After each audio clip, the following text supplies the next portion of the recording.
Welcome back. Welcome back. Welcome back. Welcome back. We blew now. We blew now. We blew it up. We were rocking with purple for a little bit, but it is what it is. We had to make a switch up. If you're new here, my name's Gav.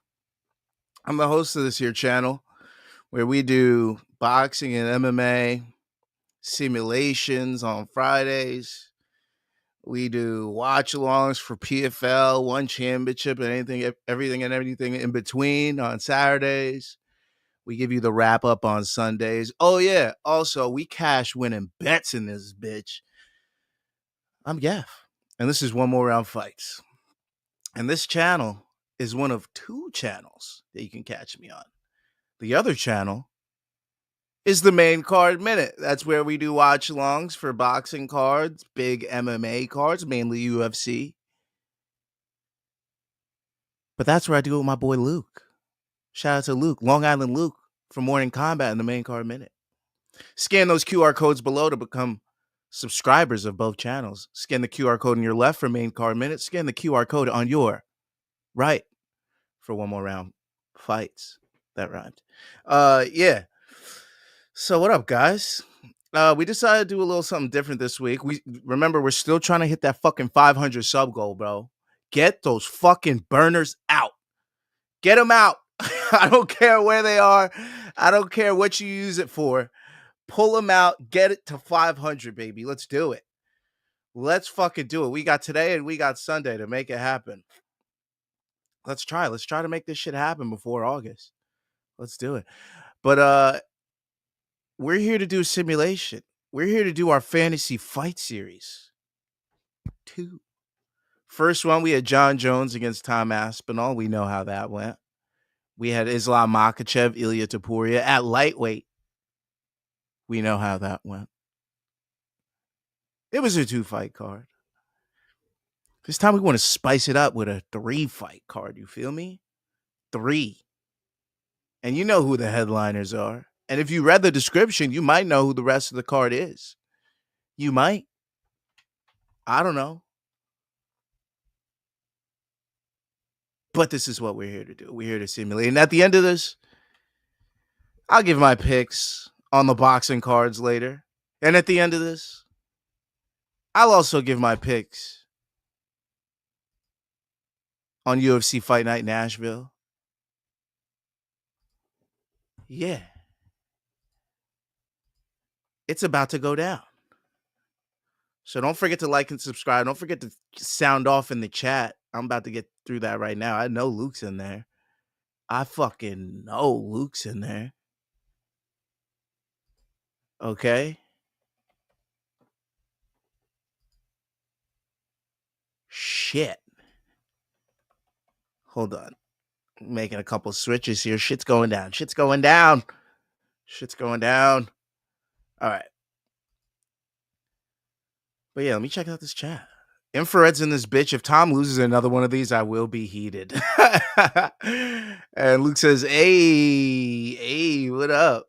Sorry I'm a little late, yo.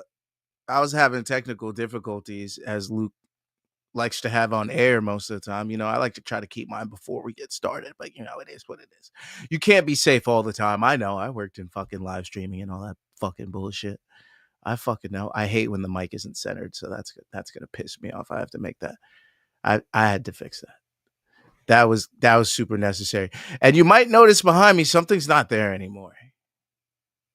That's right. Something's not there. The TV's gone. The TV's gone. What? That's crazy. I was gonna pull that fucking column down too, that little line that you see over my over shoulder. I was gonna pull that down too, but then it's gonna leave like a very bad paint stain there. Like it's gonna rip up a lot of paint. I was trying to get it off, and I was like, "Oh man, this is gonna be nasty when it comes off." So I was like, "You know what? Let's leave that because we may put a TV back there in the future. It's just unused at the moment. I don't put it on there for fucking one championship watch-alongs or PFL watch-alongs. So like, and it's just a big black box in the background, and I don't use this room for anything but doing work on my laptop." the living room TV surround sound system is loud enough where I could put something on there and literally just look back and see the TV just like I would right there. That's actually my TV, right? Oh, you can't see from your angle, but my TV's like right there. My big 675-inch living room TV. So I can just peep that if I need to. So yeah, that TV was useless. We're gonna end up putting that Jared Cannonier poster back there. A couple other things. We're gonna reserve that spot for, if we get to 500, maybe some fucking our biggest super chats, maybe some honorary members. We got lots of space back. You see all that white wall? It's blue now, but we can make it whatever color we want to. But you see all that? Somebody could be back there. Somebody could own. I could put a picture of your fucking icon back there. There's a lot of space to be used. This little space right here too. There's a lot of shit to be used in this room, people. Not this closet though. Not this closet. Luke says, bro, how much does the new StreamYard layout suck? It sucks so much ass. I was trying to drag it around. I'm like, bro, every day I get closer and closer to using OBS. My only issue with using OBS is records at the moment. Singular, records. But I heard there's a way around that. And then my other issue is chat and showing it like individually. I know I could get the box up, like that's just a rolling chat, but like for me to actually look through, it's definitely gonna take another computer to do that. But it is what it is. We'll figure it out. StreamYard's still getting paid. These motherfuckers still getting paid for now. But count your fucking days, StreamYard. Count your fucking days. You can't manually sort assets now. It's so dumb. Yeah, so it just loads in where you load it. So I have to like scroll around and see where I put shit. Yeah, that's very fun. Love your StreamYard. Yeah, the TV's gone, bro. TV's gone. I got to put that Cannoneer poster farthest left. Dakota's actually on that poster, that on that left poster in that corner. She's at the top right corner, but you can't just see it. She's framed out. It's literally like, yeah, it's like a poster she's on for work that we have on in here. But yeah. And I also have Nicki Minaj and Lana Del Rey in this room too. Whole lot of real estate, and it's reserved for this very chat. So don't forget, guys. We're trying to get to 500. We're trying to get to that fucking 500. Get them burner accounts out. But without further ado, let's get to what we came here to do. We came here to stream some MMA. Now, I know there's a boxing card later. Me and Luke are going to be live on the main card minute for the Amanda Serrano and Katie Taylor Netflix card. We will be putting out bets for that as well. So I'll early preview for my bets here. Hopefully some of mine align with some of Luke's. There's definitely some money to be made on some people. I already know there's one that me and Luke are gonna agree on. I already know. And she's of Latin descent. I already know that. All right. But we'll see where we fucking align on everything else. So yeah, I wanted to do an undisputed simulation today, but Katie Taylor in the game, Amanda Serrano not in the game. Savannah Marshall in the game, fucking her opponent not in the game. Okay? Alicia Baumgartner's not in the game. Chernika, aka Cherneka! Cherneka on the prelims, yeah. So there's a lot of people that we can make money on this card later today. So I got high hopes. For this card later tonight. We'll see what happens. Shit could go down. Shit could go awry.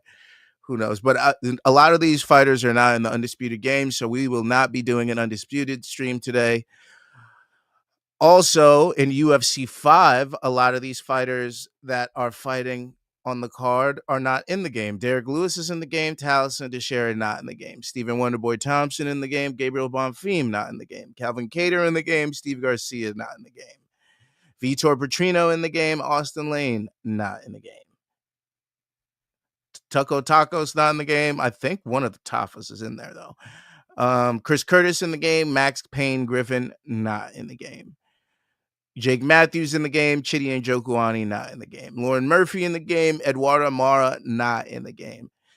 Kennedy's not in the game. Walter, yeah, and that's it. So you get the point. One side of every fight is in the game, and I'm not just doing a simulation with creative fighters. We do the simulation to get real outcomes. So unfortunately, there will be no CP units this week, which is why we bring you Fantasy Fight Series 2. Now let's take a look at this card. As you guys know, this is what we like to play, UFC 5. I'm only fucking halfway through my achievements in this bitch. It's fucking bullshit, but it's all good. It's all good. I play this game a lot. It's kind of annoying that I'm not as far as I should be, but you know, fuck it. Fuck it. Okay. All right. I'm not bringing in the game volume just yet. As you know, copyrights, music, all that good stuff. Bullshit. Yeah. But let's take a look. Oh my God. We got a new fucking agreement. Here we go. UFC every week with this shit. Every week. New fighter up there. Ain't no new fighters.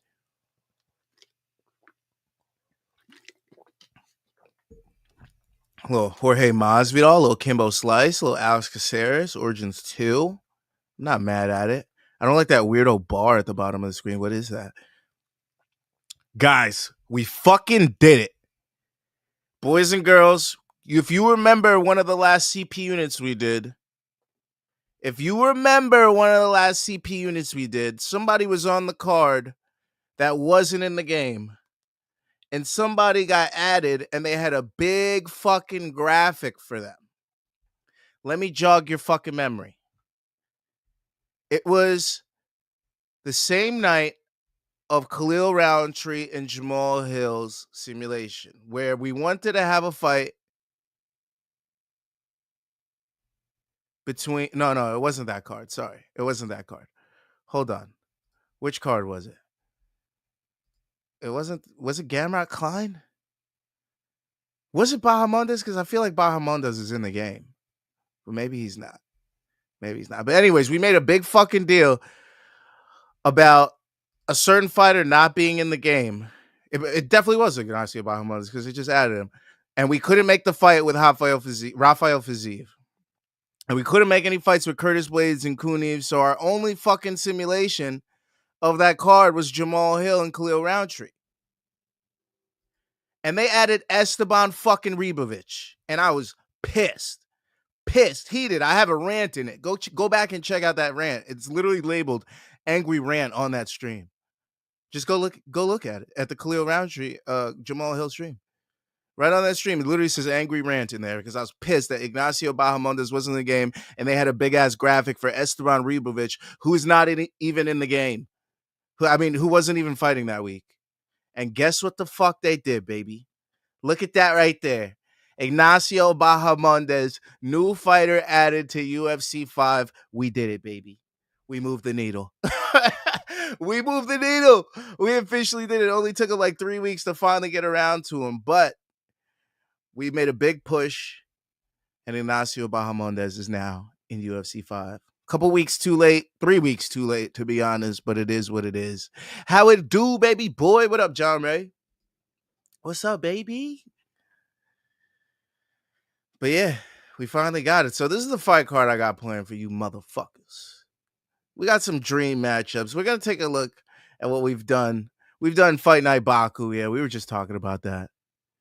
We did Fantasy Fight Series 1, Jones versus Aspinall. We know how that went.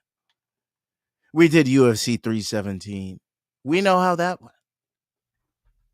And now it's Fantasy Fight Series 2. Aspinall, Pereira. Who will win? I have an idea. I wonder who you guys think will win. I mean, Aspinall's got to win this one, right? He's got to. He's the bigger guy. He's a stronger guy. He's already champ.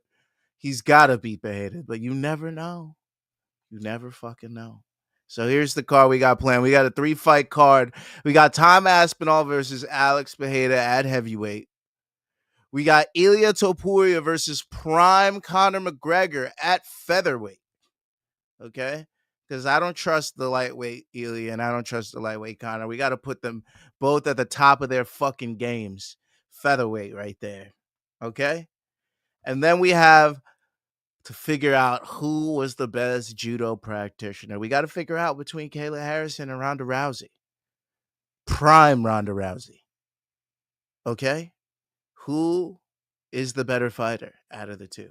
That's what we aim to do today. So starting first, we got Harrison Rousey. Then we got Topuria McGregor, and then we finish it off with Aspinall Pereira.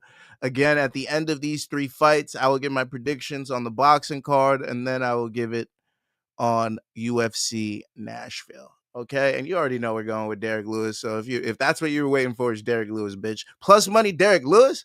Come on now.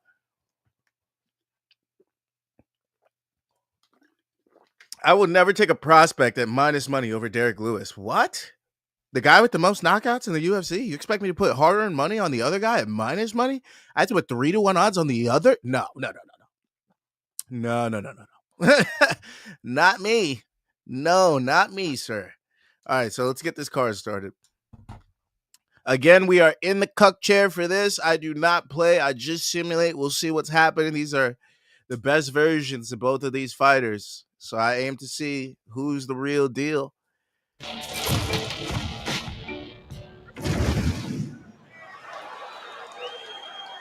power. At the peak of her fucking powers, dude, Ronda Rousey was beating these hoes left and right. Excuse my language. But, I mean, there wasn't a woman on this planet that could take Ronda Rousey when she was at the height of her powers. I mean, smacking down Julia Budd, Miesha Tate, ripping Miesha Tate's arm off twice. Fucking Liz Carmouche nearly ripping her arm off. Was truly amazing. Alexis Davis knocking her out. Sarah McMahon kneeing her to smithereens. Armbar and Katzengano as well, knocking out Best Correa. Come on, bro. Ronda Rousey could do no wrong. And she was a baddie at the time, too. So don't forget that. She was it. She was the girl. She was the complete package for women's MMA. She was good at fighting. She was nice to look at. She could talk a big game. She was fierce. She was intense. Bro, Ronda was it. I'll never forget that era of women's MMA because I literally didn't think there was a woman on this planet that could beat her. I was starting to think that she could beat some freaking flyweights and some bantamweight dudes. I was like, yo, Dominic Cruz, watch your language around Ronda Rousey, all right?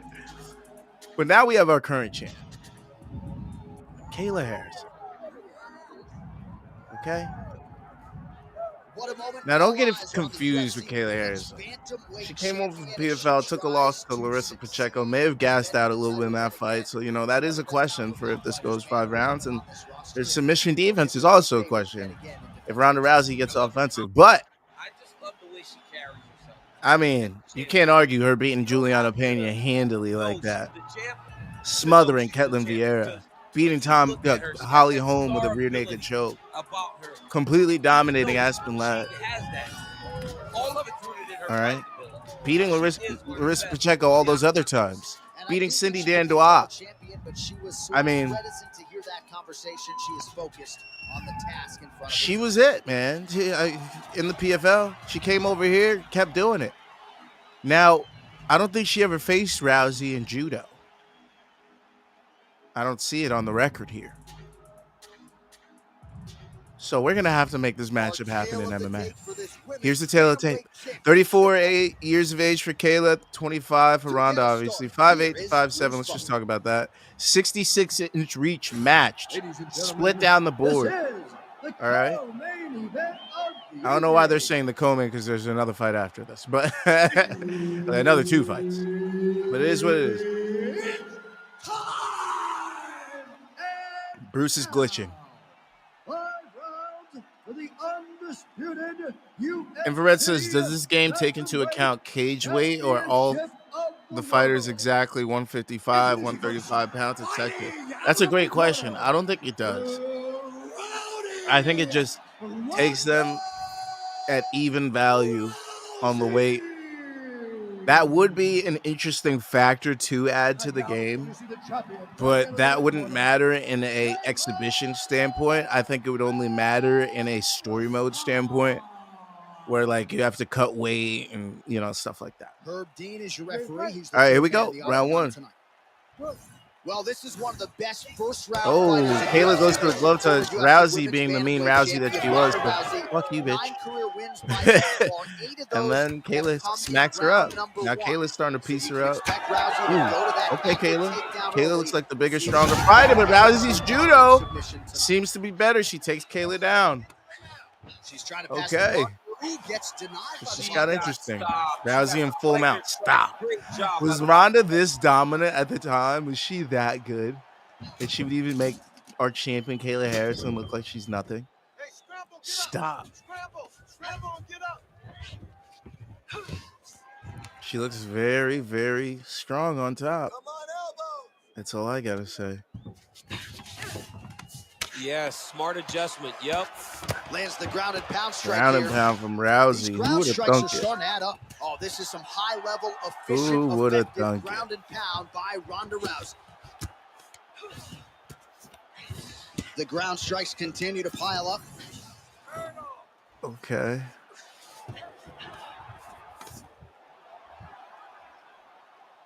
A little boring. Come on, ladies. Well, Rousey's looking to go from the full to the half guard here. Opponent not having it.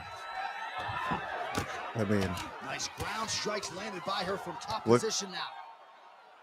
what do you expect her to do? Oh, another strike Fucking Ronda lands from Rousey. the top.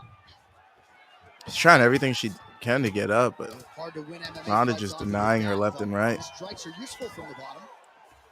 Oh, ref says get up. Okay.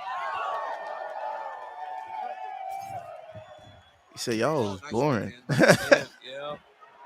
Ronda getting jabbed up on the feet. Looks like Kayla definitely has the advantage on the feet, but Ronda definitely has the grappling advantage. Oh, and she's back. And Kayla back to her feet already. Not good for Ronda. That jab ain't hitting. Ooh, she eats a big overhand. Goes back in for a takedown. She doesn't get it. Under 3 minutes now to go in the Kayla round. takes her down with some judo. She Oh, says, how I'm about not the only one judo that could toss toss. there? Judo 101. Oh, man. She's trying that Kimura she used on Juliana, but Oh, somehow she Ronda gets out, gets guard working. I wonder what happens after the first armbar. I'm not going to lie to you. I'm curious as hell. Nice strike on the ground for her. Another ground and pound strike lands. Oh, she's working for that submission. It's tight. I'm getting my answer. And Kayla got out. All right. Well, that was great timing, huh? Ronda trying to play guard game from bottom. Tried to get a hook back, but I mean a butterfly. Not Ground and working. pound strikes continue to land. She's not staying busy for the sake of it. She is doling out Oof. damage. She's landing Kayla's a ground lot and of pound's heavy. punishing ground You and can pound. hear them things This is fly. gonna really zap her opponent as they get back to You the can feet. hear them things fly, boy. Past the 2-minute mark in round 1. Taking the back of Ronda. Is she gonna get a hook in? No. Right into Ronda full takes here, guard. DC. Where does she go from Tries to here? get up. Needs to be Denied. passing, right away passing, trying to pass to get good ground and pound off. Feet on She's hips. intense She goes on for getting another submission armbar other tonight. side. She's Nice got it hammer very fist from tight. Ronda. Oh, she goes back to taking the back, but now she goes back to the armbar and then goes back to taking the back. Over submission. Great Very, very transitions. Gotta be careful here. Ronda's in the guard of Kayla now. This is She's going to be a look hard for the round to pass, score. try I'm not get going to the lie. next position. Good job by her here to land some strikes from There's top been position. moments for either fighter. Well, she's staying busy. And Continuing a lot of to the ground land game's gone to strikes. There's another Rousey, one. but all the feet game, pause, has gone to Kayla. Oh, these are some serious power punches from the All- top by all- Rousey. Everything on the Good feet. defense, yes. Kayla's. Well, Rousey's looking to go Everything from on the full to ground. half guard here. Opponent Ronda's. not having it. All right, so not enough action there on the Oh, ground. Herb The is not referee liking this brings the fight. fight back to the feet. Wow, we're going Back to underway. split up multiple times in the first round. This is an Oh, interesting. good technique Ooh, there. She lands the straight right Kayla hand. lands some nice. She tries for the toss, doesn't get it. Then Ronda goes for the Fighter toss. lands a She jab. doesn't get it. Overhand from Kayla. Big shots being landed on both sides So here. Ronda. Ronda And gets she's taken down by at Kayla. relentless best late in the well, Rousey's going Ronda for goes for the armbar again. That is tight. And Kayla gets out. She's on top. Side control. Oof. And full mount for Kayla. All right, so her submission attempt. Arm triangle of Yes, attempt for yes, she's gonna Kayla. keep going for it, but the defense has held up. 16 seconds left. She has to keep Stop. Because If she gets her weight down, it's over. She's got to keep trying to throw up submission. She isn't down yet, and she just gets the back out of this. All right, what a first round. I'm going to slightly give that to Kayla because Kayla almost got her at the end there, and she was winning on the feet. Let's see what the stats are. Hitting on, yeah, it's pretty split. Ronda had a lot of control time. She actually landed more total strikes, but the significant strikes go to Kayla, and she's not too far off on total strikes. She gets 2 takedowns to Ronda's 1 takedown and almost 2 minutes of control time for her. I'm going to give it to Kayla. I'm going to slightly give that round to Kayla. That was a close one. I don't know, man. Sometimes this game's a motherfucker. What do you mean await the judges' scorecards? We haven't even gotten to the end of the fight. What is Anik talking about? That loves submission. Were you getting them early, Anik? Was that just a hint in the fucking game? Second round Here we go, round 2. Ronda tried to land some strikes, misses both her jabs, and gets. She sprawls on Kayla, shoots, and then gets Kayla down. Poor Kayla. Poor Kaylaharrison. She's trying to pass here, gets denied. Got denied because she's so aware, so on top of the grappling transition. Very active from bottom. This Well, Kayla. Rousey's eye is starting to swell shut. Wow, she's so powerful that she's swelling her eye from the freaking bottom with those punches. That's crazy. What is she, fucking Nico Price? All right, nice transition into full guard if you're the top fighter. Try to posture up, get some big ground and pound off, which will lead to you passing the Yo, if Kayla goes for one singular armbar, this fight's over. Oh, shit. Yo, what is my time? It's crazy right now. She gets to the back, though. I guess not. I guess I was wrong. She's like there to support her, right? She is literally on her back and in control. She's in control of this fight. Look for her to start trying to slide that arm under the neck to finish the fight with a choke. Okay. Herb ain't about to stand this shit up again, isn't he? All right, full guard. He's like, what are y'all doing? Trying to prevent the half guard, I would say. Yes, absolutely. Trying to keep her in full guard, throw up some submissions to get back to your feet.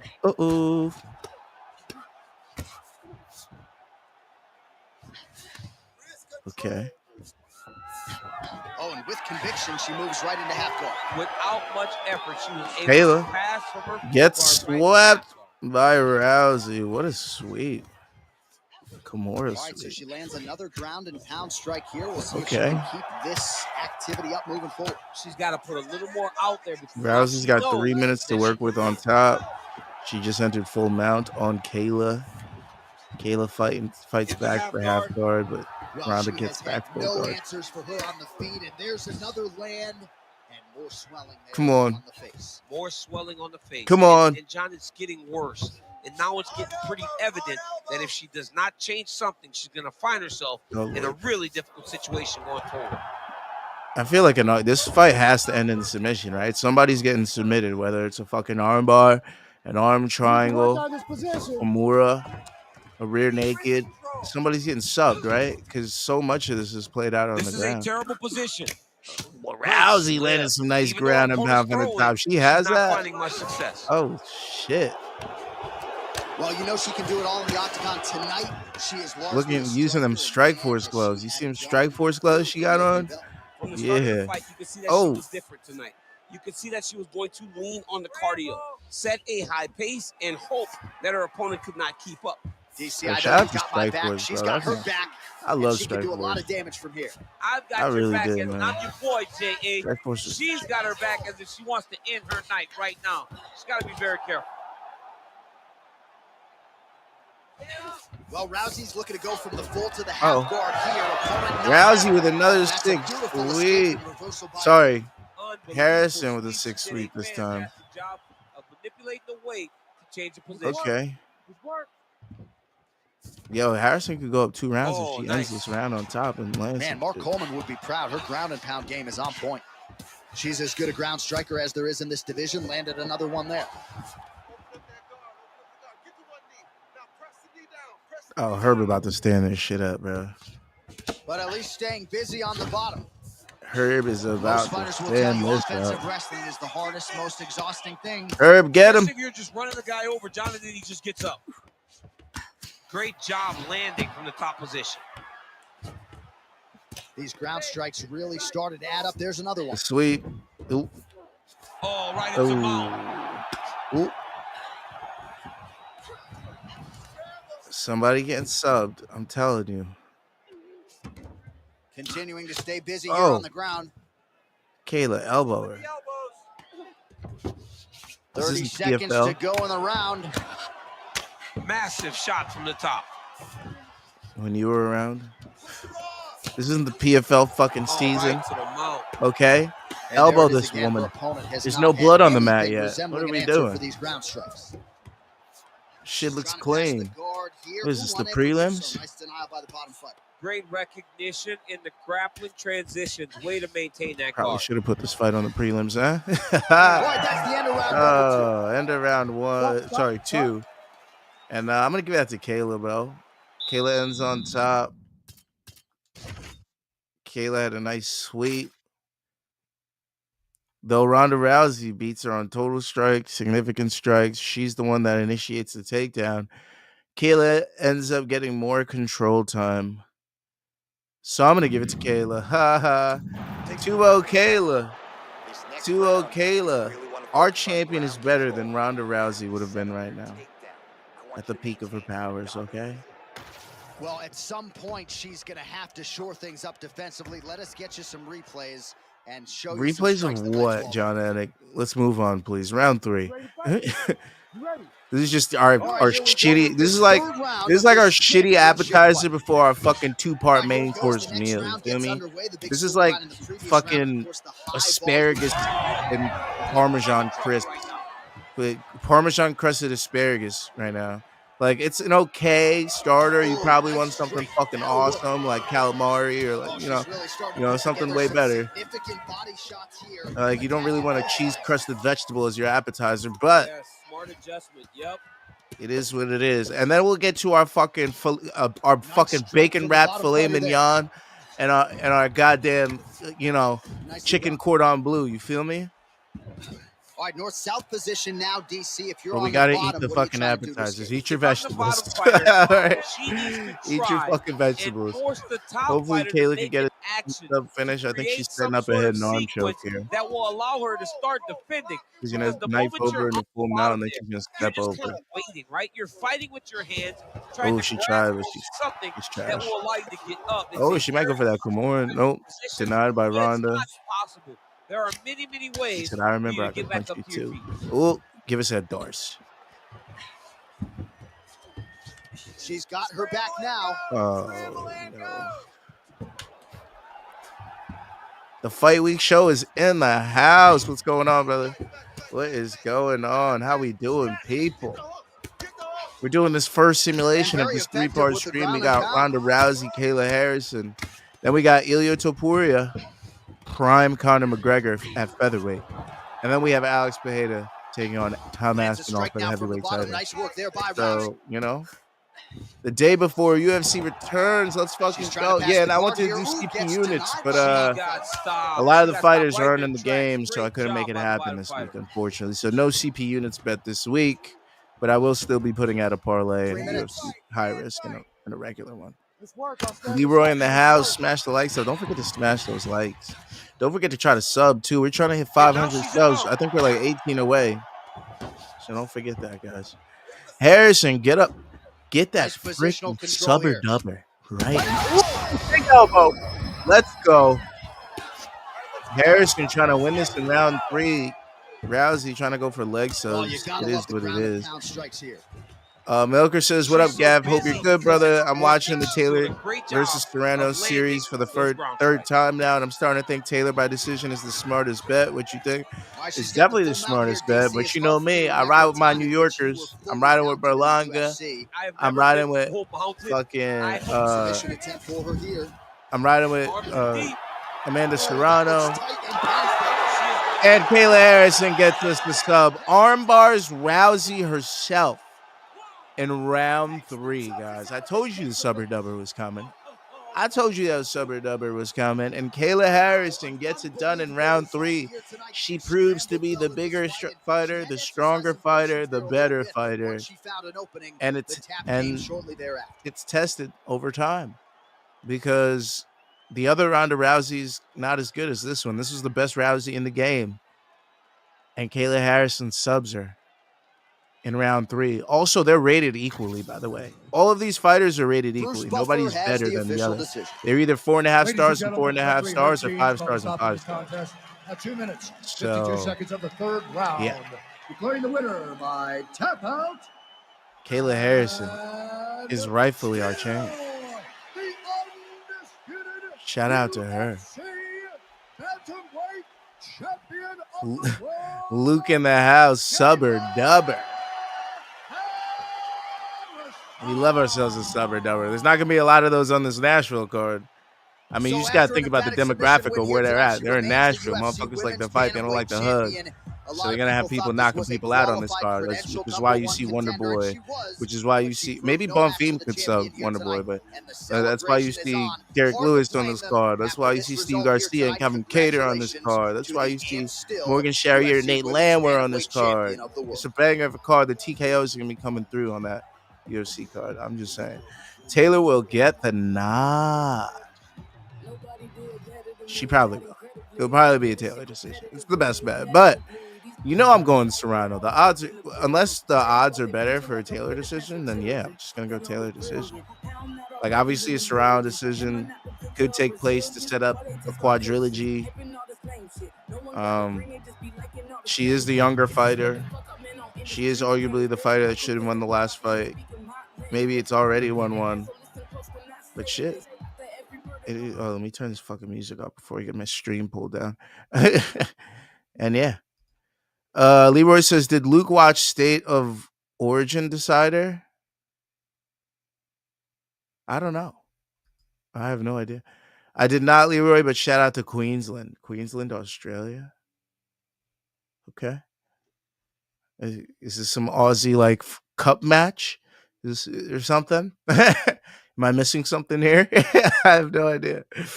But yeah, so we got Ronda Rousey losing to Kayla Harrison in the first one. Melker says, last I checked, Serrano is the favorite, so Taylor bet is some money. Yeah, I would definitely go with Katie Taylor then. I mean, you just keep in mind that it is, co-promoted. So there may not be any fuckery here, which is why we may not have seen the fuckery that we wanted to. But who knows? I don't know, man. I don't know. Do I go with Serrano and lose again, even though she was plus money both the other times and now she's minus money? And she hasn't won any of the fights? Is it like stupid? Is that the definition of insanity? To keep doing the same thing, expecting different results? It technically is. Yeah. But I feel like I still have to go with Amanda Serrano. I don't know. Luke says it was rugby. Luke says, I got a dip. If you're still live in 28:30, I'll be back. Otherwise, I'll catch you at 8 p.m. for Taylor Serrano. I'll catch you then, brother. Leroy says, fair, too early for East Coast USA. But yeah, man. I feel like I have to go with Serrano. And I feel like there's a reason she's minus money. I feel like every bettor and their mother is going to be going for Katie Taylor. Just because they're like, bro, she won the first 2 fights. Why would I bet against her? And a lot of people are probably going to say the same thing for Milith Mercado. But maybe the dogs win. And not technically the dog in this fight, but you know what I mean. So who knows? Let's go into our second fight. Second fight of Fantasy Fight Series. Again, we're back in that cuck chair. Iliatopuria, Conor McGregor. We got Conor McGregor coming out first. Now let's take notice at the Conor McGregor that we have coming out. Look at that Irish music playing. All right. This is Conor McGregor. Remember that guy? Remember before he went all crazy on us? And he still had like the mohawk thing going on? This is the biggest superstar in mixed martial arts history, and Yeah. Good fighter too. Let's see what he does here. He was knocking out dudes like Marcus Brimage, Diego Brandao, Max Holloway. He decisioned. TKO early Dustin Poirier, Dennis Seaver, Chad Mendes, Jose Aldo. This is the Conor McGregor we're talking about. Featherweight Conor McGregor. Multiple performance of the night bonuses in a row. Conor McGregor. Okay? The guy that was 2-weight champ in Cage Warriors at featherweight and lightweight. Okay? Gets the both vacant championships off of Dave Hill and Ivan Bushinger. Comes to the UFC, takes out Marcus Brimage. That's this McGregor here. Okay? And now he'll be taking on Ilia Topuria. You know iliatopuria. You know that guy, right? The guy that's only 28 years old and has knocked out Max Holloway, Alexander Volkanovski, and Charles Oliveira in less than 2 years.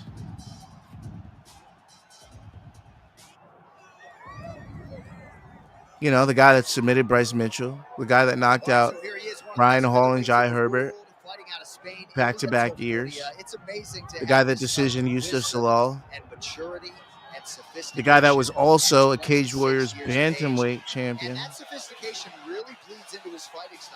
who went up to featherweight in the UFC, fought at lightweight in the UFC as well, before he won his championship against Charles Oliveira. He's El Matador. Dun, dun, dun, dun, dun, dun, dun. They haven't added his music to the game yet, but it's fucking Ilia Topuria, bro. All right. Leroy says Gav got that early morning forest in his room today. You already know. You already know. Conor versus Perry and BKFC would be dope. I would love that fight. I would honestly love that fight. I can't wait till that happens. These Taylors versus Serrano fights are crazy close. Oh, wait, hold on. Taylor tape 5'7" to 5'9". 69-inch reach for Topuria, 74-inch reach for Conor. These Taylor versus Serrano fights are crazy close. Actually, the first one could have been a draw, actually, and the second one is actually not a robbery, in my opinion. I could see why Taylor won that fight. Okay, that's fair. That's fair.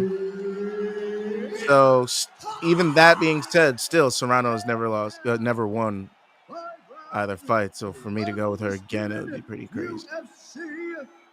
Yeah. Leroy says Ilia got to just punch Oldu in the pub, and he's done it.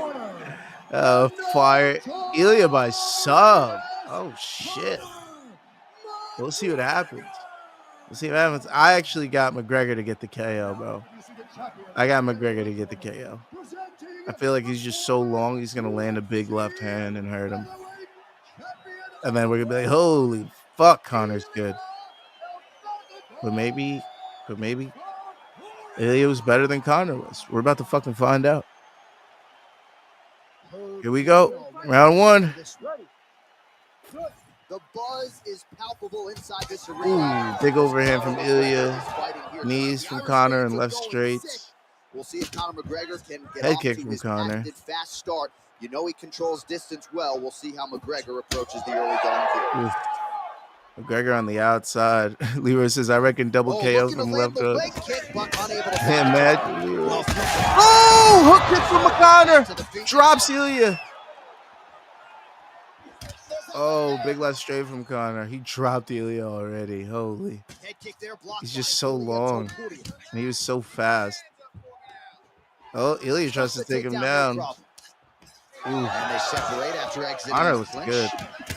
Ooh, he's the hook.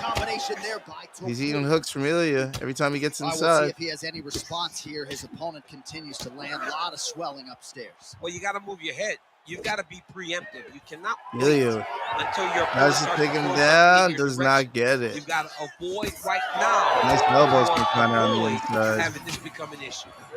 Head kick from Ilia. These boys are swinging. right, so 1 minute into the fight, we've got a full-on brawl here, DC. It's great for the big fans, knee into an elbow not from necessarily Conor for and the then gas starts the tank if this thing goes takedown. much longer. Not great for the gas tank. Beats a Not knee. good. Ooh, Not Ilia lands a nice shot on. Oh, hit kick from Ilia hurts him. Tries to land a spinning back fist into a fucking uppercut. What was this that? fight is supposed to be over. And it might not be over now, but it's gonna be over They very both soon. hurt each other in this round one. Let's see. It's only been 90 seconds. Ilia gets the takedown. Okay, Ilia, Topuria going for some chokes here. Just over 3 minutes to go.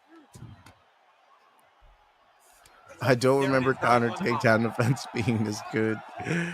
Well, it's not good anymore. Ilia's beating him up in this round one.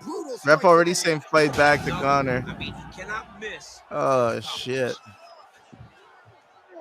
These are big shots, and they're not glancing blows. When he's throwing, he is landing so clean that his head is stunning off the mat. Man.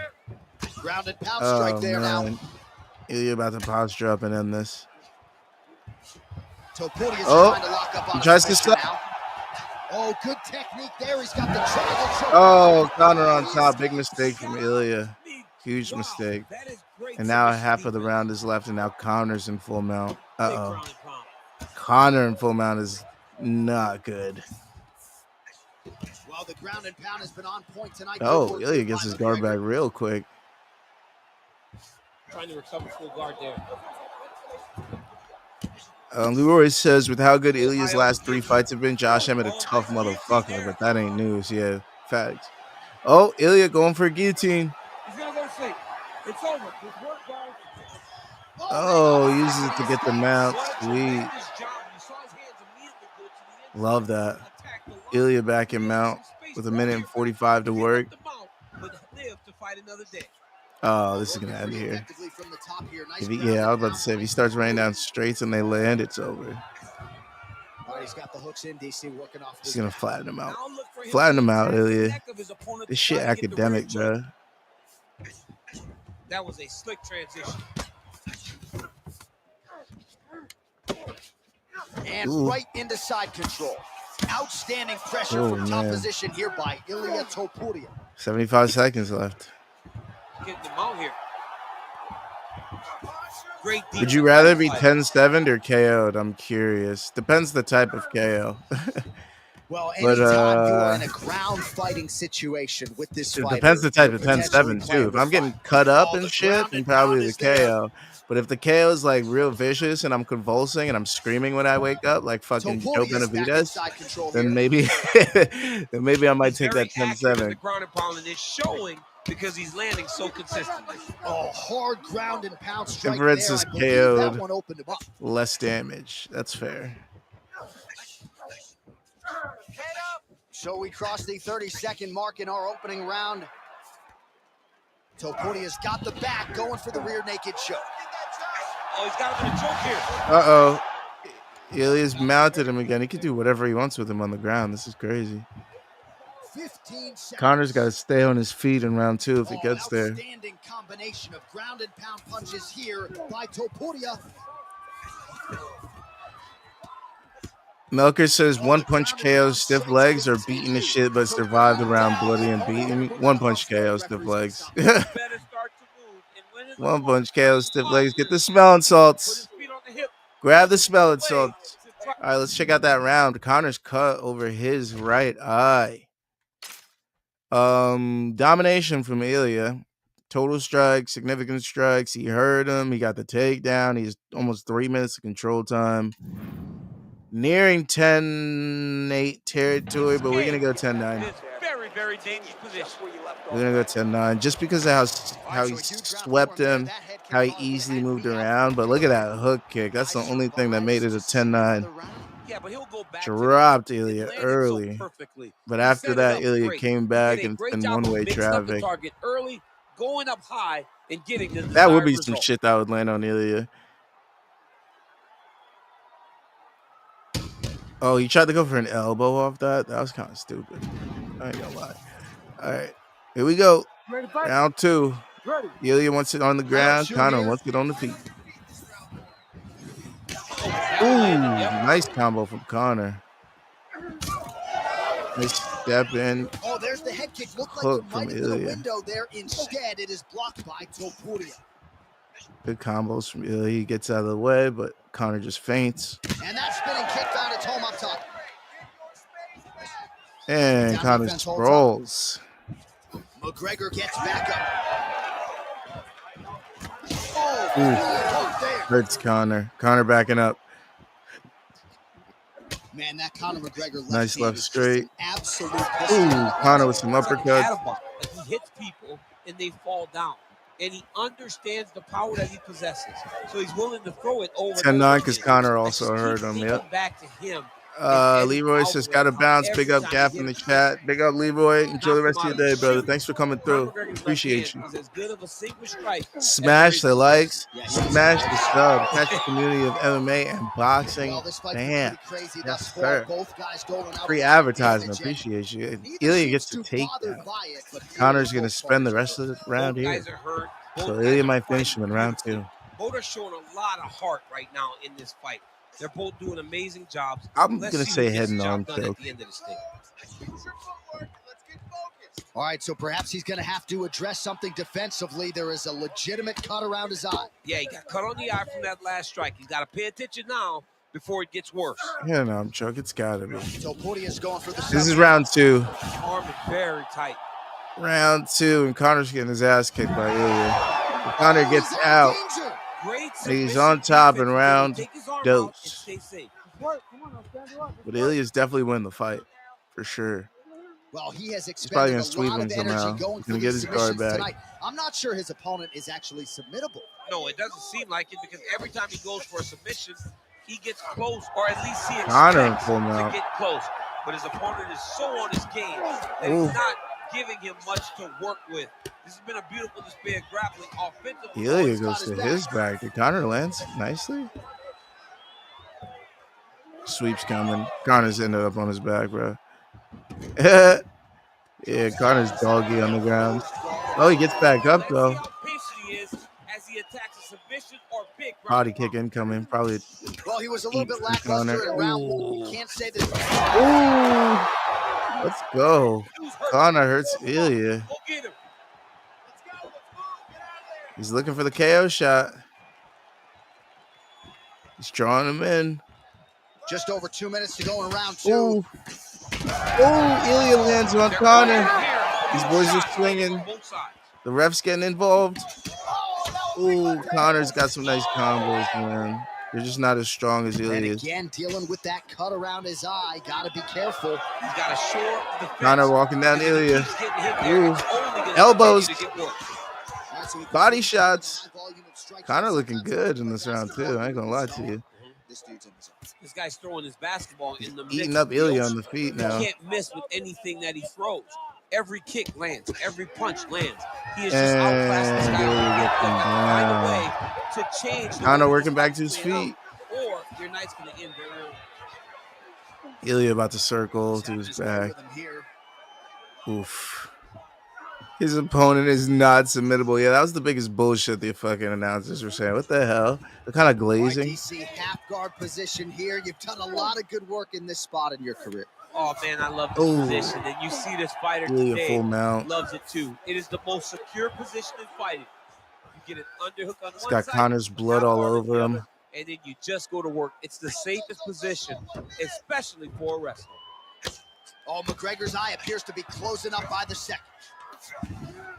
Oh, man. Pretty good ground and pound by him here. He told us on Thursday. Real mean on top here. He goes for that head and arm, like I said. Will he get this one? If he sits down, it's over. Pulled him back in. If he gets his hips down, he gets back over the mount. Oh, gives up on the submission now. Well, he had it tight, John, but then he decided to keep the dominant position by giving it up. Damn. And Izzy, as he looks to improve position here.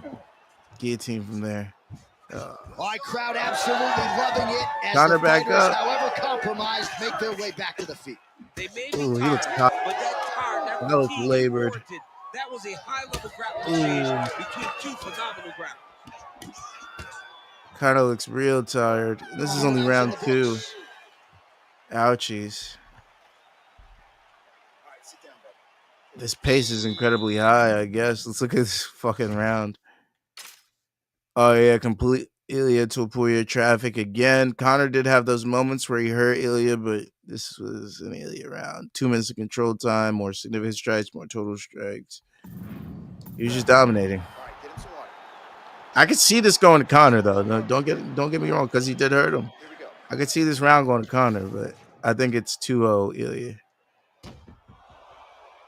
I don't even know why we're judging this. It's not going to go 5 rounds. No fucking way this shit goes 5 rounds. You ready to fight? Ready. Round 3 of a possible 5. Ooh! Ilia going for the kill. Oh! Ilia about to get knocked out because he went for the kill. Oh, shit.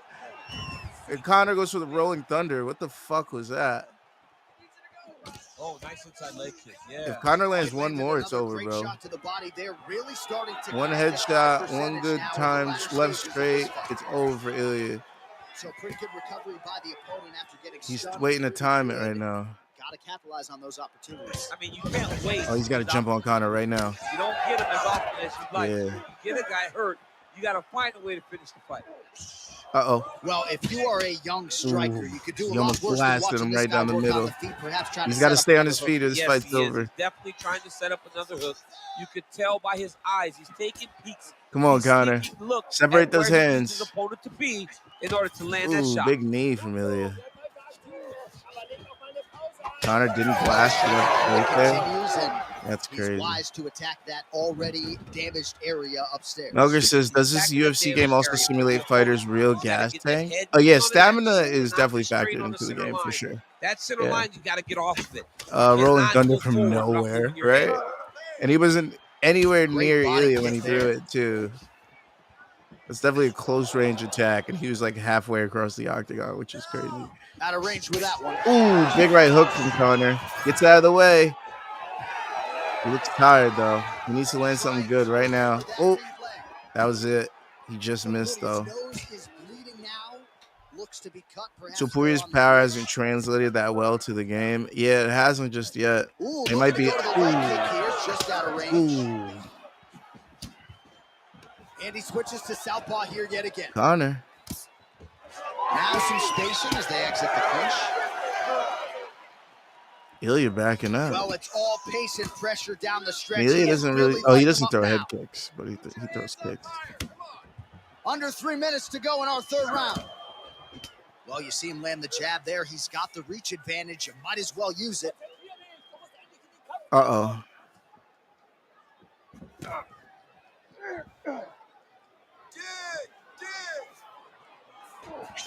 Oh, good check from Conor. Like he went limp there for a second. He's backing up off that check. Great job. Good body kick from Ilia. Ooh, head kick from Ilia. Oh, Ilia eats a right hook from Conor. Somebody's going down this round. I don't know who, though. Oh! Conor knocks out Ilia with an uppercut and fucking sauces all over him. What the fuck is that? Oh my God, Ilia! Oh, he promised us something and he delivered with that beautiful knockout. It's the battle of the back tattoos, and Ilia lost. Ooh, wowzers! Yeah, Melky, you're right about that. Topuria's power hasn't translated well to the game. Oh, Lord. Conor wins in our co-main. Knocks out Ilia in round 3. Called a stop to this contest at 2 minutes, 51 seconds of round number 3. Declaring the winner by knockout and new Wow. UFC. There was nobody like prime Conor McGregor at 145 pounds. Put him in there with him, and he'll take him out. Holy shit. Don't you guys ever forget the Conor legend. McGregor came in with one of the best That knockout 55 Conor we ratios see now is in nothing martial like the arts. Conor we Really remember adds from to his knockouts 45. over They're the not years. even the same Conor person. McGregor is a He beast. That changed left once he went hand from 55. is a Okay, weapon of get the mass fuck destruction. out of here. Look What the skinny. fuck? I know. But truly, though, if we really think about it, there really was nothing like 45 Conor, man. Even if they took him down, he got back up and knocked him out. You know what I mean? It was nothing like that 45 Conor. 55 Conor before the Khabib fight was something special, too. But, I mean, it was Eddie Alvarez. We got to factor that in. And, you know, Eddie Alvarez was always a guy that couldn't really take a shot. But if he could take a shot, then he'd make it to the end and make the fight interesting. You know what I mean? But Conor, 145, GOAT Conor McGregor takes out 145 iliatopuria. Holy shit. Rematch when they update Topuria's power. Hey, we may have a rematch series in the future. We may have a teammates card to see who's the best of the teammates. We may have a grudge match card. We may have a rematches that we always wanted to see card. We may have a matchups that we never got because they just never happened card. You know, we may have all those. We got some good fantasy fight series coming. Don't you worry. We're going to reserve these for weeks where we don't have any CP units going on, where we don't have any, you know, we're trying to keep Fridays going. So if there's no CP units, you can bet your ass there's going to be a fantasy fight series happening. And you can bet your ass there's going to be some picks coming. All right? So, yeah. Shit, man. 45 Conor is a once-in-a-lifetime type of fighter, yeah. Apparently. He stands the test of time even through the game. Holy. Nobody's beating 45 McGregor. My Lord. What a knockout. That was a nice uppercut, too. He was looking for the step-in jab as soon as he lowered his base. Lower your base. He fucking clocked him with that backhand uppercut. And that would be an uppercut. That's the uppercut that knocked out Marcus Brimage, if I'm not mistaken. It was an uppercut, right hook uppercut. Took Brimage the fuck out. And now we got our main event of the evening. Tom Aspinall, Alex Pereira. Whoa. Whoa. Whoa. Whoa. All right. I mean, do I even need to do the bio and the deep dives on these two? We kind of know the fucking. We kind of, again, we're back in this fucking cuck chair, right? Again, I do not play. I just simulate. We watch the fights together. But Alex Pereira, let's talk about it. Went at the height of his powers at 205.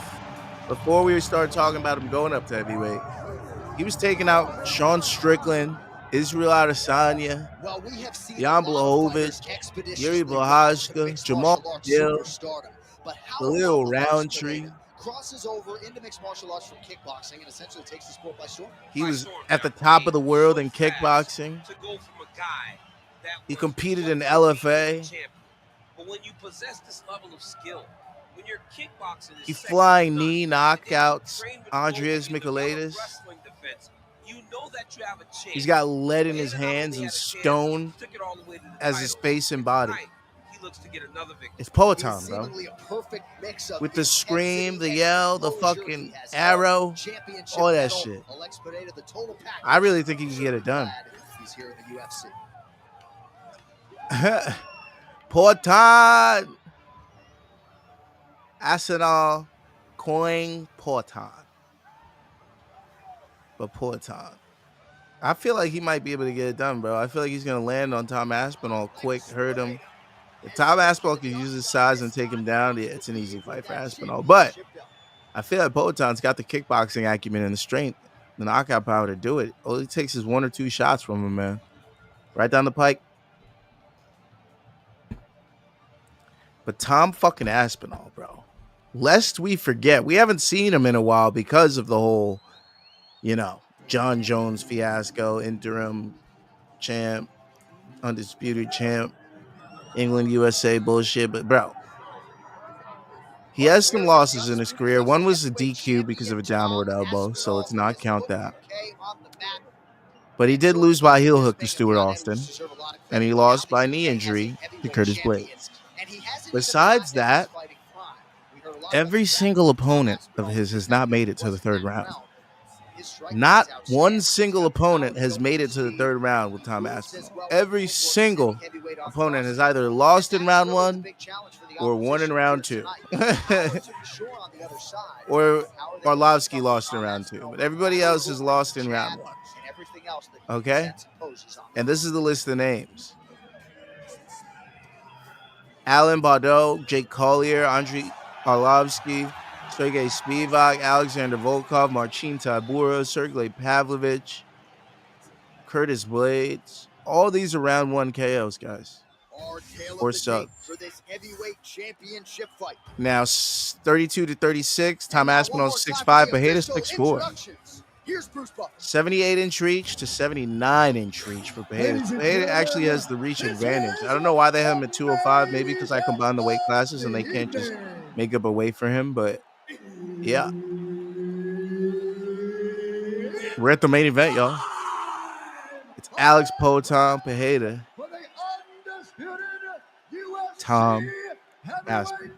Championship of the world. We're lit. We're fucking littier than a tittier. The former UFC middleweight champion of the world, Alex Poatan Pereira. And now introducing the champion, fighting out of the red corner, Tom Aspinall. Tom Aspinall. Here we go. Herb Dean, third party in the octagon tonight. All right, here we go with round one, and we will see what Alexpereira can provide. Encore. Big hooks. As any man or woman in UFC history vaulted to superstar. Told you he's good, man. UFC Hall of Fame as quickly as this two-division champion Alexpereira. His heart and soul is the striking, best striker in this division, and a lot of power is going to be coming his opponent's way here tonight. All right, round one action here, and he's not wasting it. Big takedown for Aspinall. We kind of felt like it would be there for him. And big takedown. Fight him where he's good. Take him down whenever he's trying to do full mount already.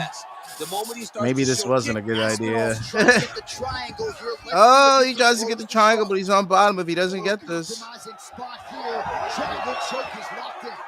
Poatan on top, baby. Poatan on top, baby. Poatan on top, baby. All right, half guard position here, DC. You have an extra hop in your step when you talk about fighters working out of this half guard. Oh, man. I like half guard as a top fighter.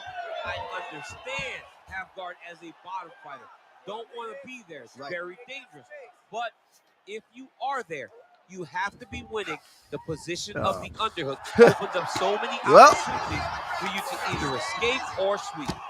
All right, so there it is again. He's been very efficient. There it is. Ground and pound striking game tonight. And now they're starting to pile. He's starting to pile them together. There he goes. Oh no. Aspinall's trying for a submission here. Aspinall just. Oh no. He might get this Kimura. And he doesn't. Let's go.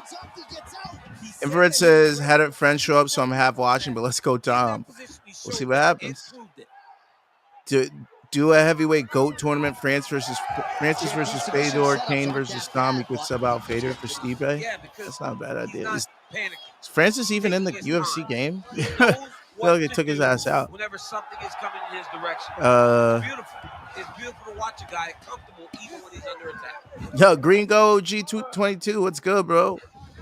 Glad it's Friday. Friday. Oh, it flattens out both pressure from the top by Aspinall. Oh no. Oh no, he just keeps flattening him out. Oh no.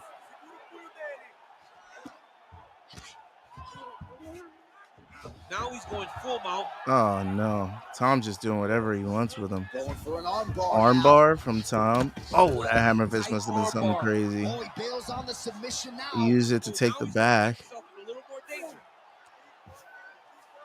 2 minutes to go in the round. Let's work. I'm going to stand this up. Full mount. Here we go. Oh, no. Now he's got good body position. Yup. You can't take all those unanswered strikes. Oh, no. You just got to move. Tom trying to keep his round 1 KO streak going. Aspinall's back in full mount. Lands with the ground and pound here.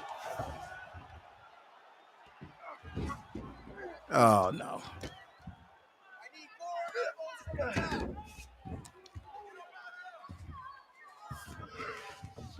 Well,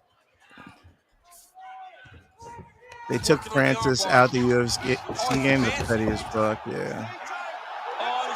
Oh, armbar. Aspinall. He gets out.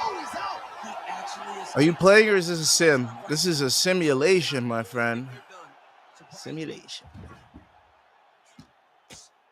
Postures up and lands a brutal strike to the head, making all these shots count. Yo. Oh. Is in half guard now. Oh. All right, great He position. just keeps staying in that mount, dude. See if he can get that ground and pound going. 33 seconds. If Potan survives, it's a different ball game in round 2. They get nervous. They're like, oh my goodness, I'm winning.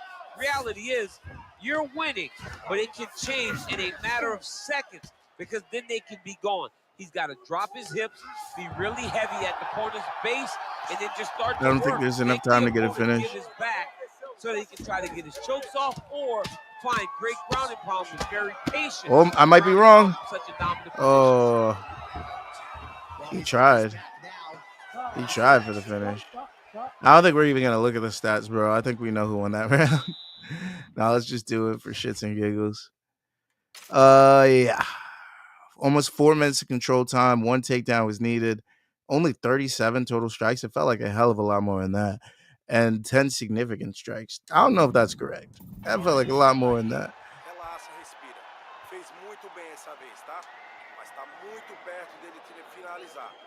I like how they have the guy actually speaking Brazilian, Portuguese in the corner. So From that cool. previous round, DC, a lot of good action for fight fans over those 5 minutes. I mean, high pace, high intensity. Poatan. All action first round. Nice head kick. Landed.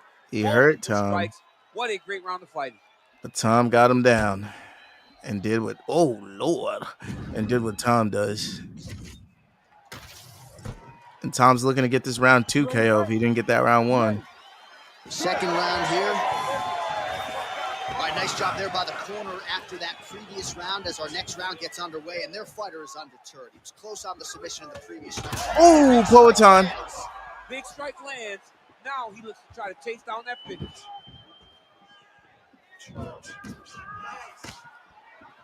Tom Aspinall doing some interesting techniques.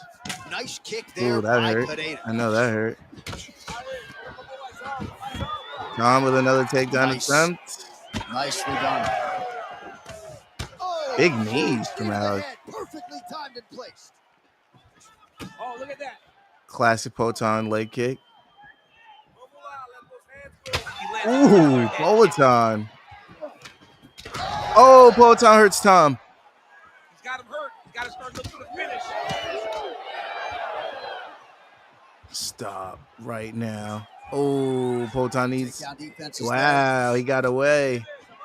Yo, Aspinall kind of needs to take down at this point. He's getting chewed up. Oh, hurts Aspinall again. Aspinall needs to clinch. Nice counter left hook. He needs it. All right, well, he rocked him pretty good, but didn't sort of smell blood in the water. And now He it's needs all this. back. Oh, no. Tom might get finished by Alex Pereira, bro. You cannot let him off the hook like that because now he will be motivated to try to go and hurt you as you hurt him. Here we go. Aspinall's kick to the body is blocked.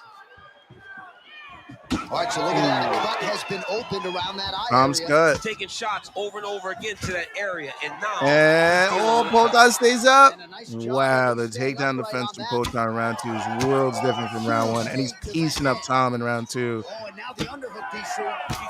Ooh, hurt to the body by Tom. You're the opponent. You have got to get out of here. Tom clawing his way back into this round 2. He's attacking the body. That seems to help. So a much nice fucking check level hook from Tom.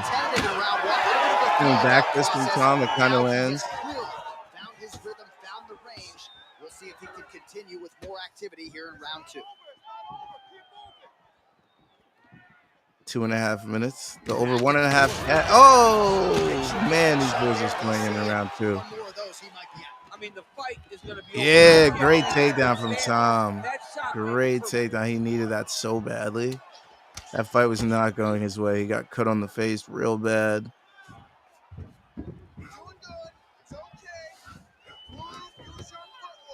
How many stars does Tom have? I believe they're both 5 stars. Aspinall's in half guard. I believe they are both 5-star fighters. If not, then 4.5. Nice shot there by the champ. Nice sub attempt. Another triangle attempt from Tom Aspinall into an armbar. Hooks the leg, armbar. And Potan looking to get out. And he keeps the position and takes Potan's back. We'll see where he goes from here. All these actions, though, these big actions, got to wear on the gas tank of both guys. Aspinall on the back. Sinks the here. second hook in. He might try to flatten out Potan again. Aspinall's in half guard. Right into side control. Are we going to get a round 3? Well, the ground and pound is there once again. Strong work here by Aspinall. This pace is just absurd, and he has kept it up throughout the fight. Shades of Max Holloway against Calvin Skater. Punches and punches. I mean, being there, watching Max Holloway do what he did was super impressive. So to even list this performance alongside that tells you how this guy is fighting tonight. Aspinall's cheek looks like it's his shorts match Tom's back tattoo really well. It actually does. That's crazy. Aspinall, another armbar. No one-trick pony. What a tight armbar. Great job maintaining position there. And he uses it to take the back again. Position to chase a submission. Aspinall really trying to make this be a decision. He doesn't think he could knock out Potan. Interesting. 20 seconds left. This is looking like Ngannou right He now. continues to manhandle him here on the ground. This is what Tom Aspinall's going to have to do to Cyril Gane possibly. Because Cyril Gane's like a bigger Potan. Not as much power, but possibly, if it ratio-wise, maybe not as much power compared to Potan, but, you know. All right, so the round is over, but not before damage was done. Cut on the cheeks. He's like a heavyweight Potan. This is going to be a problem for Tom Aspinall if this fight looks like this. Round 2. Tom's still winning the fight. Beats him on total strikes, even though he got knocked down. He did have the takedown, controlled him for most of the round, so I still got to give it to Aspinall. 2 rounds, Aspinall. Done for Potan. Cut man in there quickly as usual to try to seal it up. Relax. Okay, listen. You're not tired. I know you've got more in you. All right, so there's the horn signifying the end of the round. We had a knockdown there, but not a knockout. No, it wasn't a Them knockout. boys swinging. You can't take those shots. That big punch. Ready to fight? Ready. Here we go, 3rd round of this championship fight. Well, just as he did the previous round, continuing to land a high number of strikes here, and he hasn't really showed any signs of slowing down. Scary, scary proposition for the opponent. Oh, that's bone on bone. Nicely done with the high kick. Okay. Another takedown for Aspinall. Well played. Oh, he passes the half guard now. And he's not posturing to land punches, so look for a submission attempt. Ooh, right into side control, DC. This is where you want. He's got that arm triangle. Watch him pass to the opposite side. It looks real tight. He'll drop his weight to try to finish. He might get this. Nope. Use it to take the back. Oh, how good is that as he gets out? That is Use it to take that back. Short and not allowing his opponent to get submission victory. Poulton Well, on this is a tough top. fighter to buck off. Very good pressure and work here by Pereira. I have no faith in this, as you can Nice see. shots landing Like, from the top position. what? Oh, might be able to get his leg here, and he does. Like, I don't know. what, That bro? heel hook looks tight. How in the world did he escape that submission? The world will never know. Now, DC, you know he's in his element on the ground. A lot of tricks up his sleeve. Round 3 looking a little different. Bro, are we about to get a decision in this fucking fight that should have guaranteed us a knockout? Is this our Gagey Chandler right now? Guillotine is officially tight. How did he get out again? I have no idea. This is going to be our Gagey fucking Chandler. All right, working inside his opponent's guard here. You cannot sit in these jiu-jitsu guys' guards. And you can't have one arm in, Oh, one shit, arm I out. missed a few of these. Throwing up legs. Melker says, breaking news, coke overdoses on Conor McGregor. I wrote that the way I meant coke ODs on Conor McGregor. I'm back. What happened in Conor? Ilia? Conor knocked him out. Conor knocked him out. Round 3. Uppercut. Conor fucking KO'd Ilia in the third. Luke's laughing his ass. Oh, head and arm choke. Tom Aspinall. This might be his 17th submission attempt, but maybe this will be it. And it won't be. And now he's on bottom again. How is Poton's grappling this good? He trains with Glover, bro.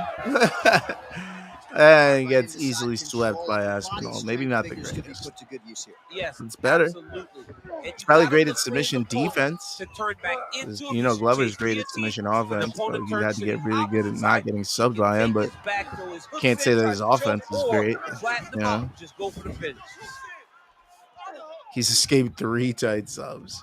Gonna try to take his opponent. Tom's on his back. Going for another big one. Well, you see all the grappling repetitions here. Just beautiful movement, seamless transitions on them. Over and over, these guys are doing things that you see in every jiu-jitsu gym around the country. Come on, baby. 90 seconds in round 3. A lot of top pressure being applied here as he works out of side control. Aspinall's back in full mount. Well, Aspinall's working hard for this dub. He lets him back up. This is going to get interesting. Finally, they're off the ground. Holy shit. Boys, swing them things. Pause. Oh, he Here we go. To... Here we go. Let's go, Tom. Drops Poton. Let's go. Get him up against that fence and end this. Somebody about to end it this round. I don't know who. A minute to go. Ooh, that question mark kick was almost a problem. He just got that hand up. Oof. Black belt, mate. Poton got his black belt after KOing Yuri. Inside leg kick from Poton.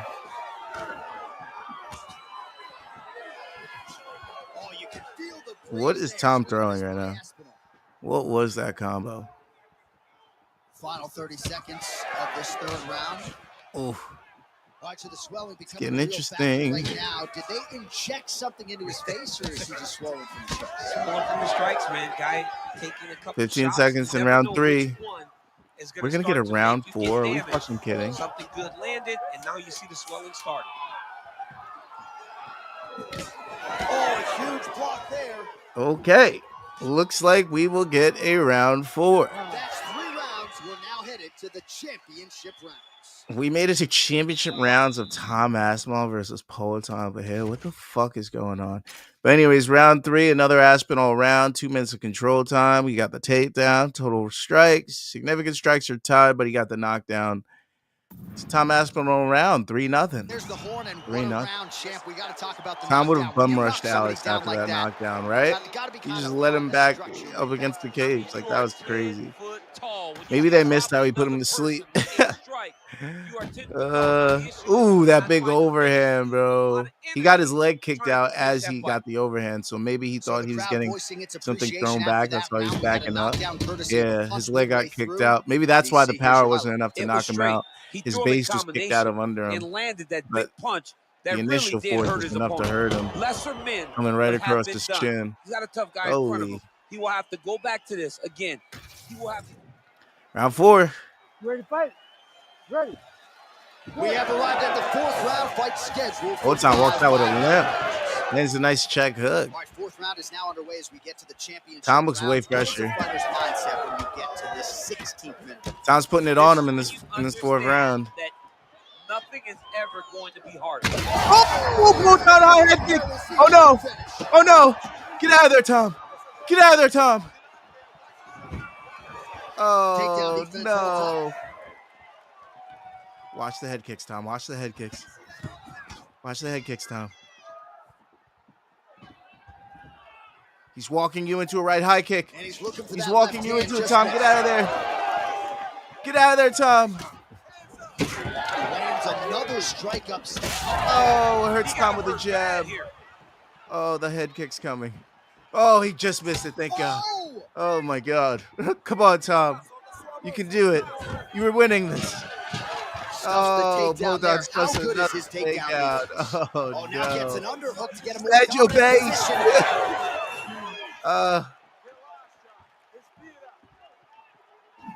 Botan with the hook to the uppercut to the body. That was nice. He's walking Tom into something. Tom willingly walking into the fire. Botan about to load up. Oh, big right straight from Botan. Tom getting pieced up in this round 4. This is definitely a Botan round. Beautiful job by the champion. Ooh, big knee from Botan. Big body from Botan. Oh my God, Botan's putting it on him in this round. Hurts him to the body. Botan is hurting Aspinall in round 4. We've never seen Tom Aspinall in round 4. Oh my God, Tom's hurt. Oh, he gets the takedown. No fucking way. Bro, Tom was about a 1 punch away from getting knocked out. He gets the takedown on Botan with 3 minutes left in round 4 to save his ass. Oh my God. But Botan gets up. Oh no. Tom, get out of there. Tom, get out of there. Tom, no, get out of there. Tom, back up. See him. Pop the jab, pop the right hand, just touch. Oh, and then another boom, big right straight from sit down on that Botan. hook. He's gonna be walking trying to Tom find it down. again. You can see him setting up. Oh, front kick. Oh, no. Oh, no. Tom, why? All you had to do was take him down. Oh, he's using body shots and knees. Oh, no, Tom. He's got him hurt. He's got him hurt multiple times. Botan's really coming at him in round 4. It looks like this fight should be over by now, but oh, big body kick from Botan. Just misses on the high kick.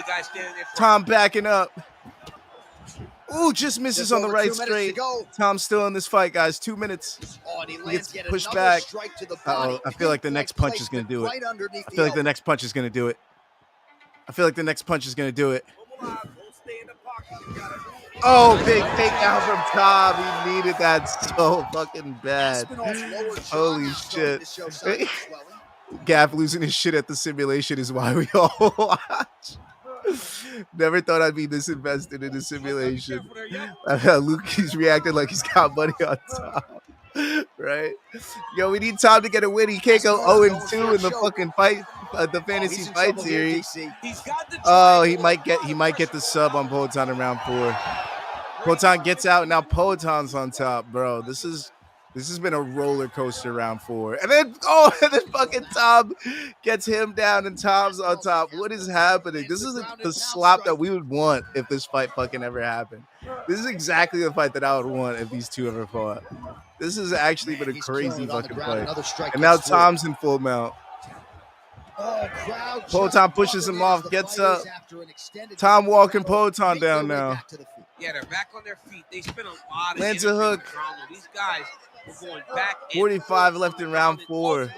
Can't believe we might get around 5 of this shit. No fucking way. Flying knee from Poatan just so misses. now we start to see some bruising appearing on the torso, and all of that courtesy Oh, the of leg body kick from work of his opponent. Aspinall. Just the wherewithal to Another go to one. the body and the discipline to stay with that approach. These boys are saving it for round 4. Round 5. You see a fighter with a high Head fight kick. IQ. Just misses the plan, body kick. and it's working. 20 seconds left. These boys are gassed. Fucking gassed. Ooh, they both land with the right straight. So Imagine they both knife each other out. That would have been sick. Ideal about it here in the middle I hope that happens again. Oh, Tom, don't ruin it. I hope you eat a knee for that. Oh. All right, we're getting around 5. We're getting around 5. Look, bro, fucking Poatan keeled over. That's how fucking tired he is. He's like, hold the fuck on. All right. That was a Poatan round. We have to give that to Poatan. There's grounds for 10-8 territory there, but Tom came back. But there's grounds for 10-8 territory there, where if Poatan could win this round 5, we got some interesting scorecards. If Poatan wins round 5. That's all I gotta say. But definite Poatan round. 3 stuns, leg health event. He didn't exactly drop him, but he hurt him multiple times that round. Beat him on total strikes, significant strikes. He got taken down twice, but got back up. That was definitely a Poatan round. So there's the end of the round. Big story in this one now. Holy shit. Poatan is like giving people hope. Poatan bettors, if this fight happened in real life, would be jumping in their seats right now. As they attend to the damaged fighter, we will re-rack some replays for you. Because it was looking like one-way traffic after round 3, and round 4 really fucking switched the tide. Has made his opponent look like an Tom Aspinall's gas tank questionable in these late rounds. Never been there. Literally never been there. Ever in his life. Not even visited. And final round. Poatan been there. Look at that. He got out the way like he was a fucking X-Men. See that shit? Nice block from Poatan. For him. These boys, oh man, this pace is really slowed in round 5. They gave it their all in this round. Oh! Get the fuck out of here! Get the fuck out of here! No fucking way. Poatan with his classic Poatan check left hook knocks out Tom Aspinall, blocks Tom Aspinall's 2 hooks. Check left hook takes Aspinall out, folds him like a fucking chair.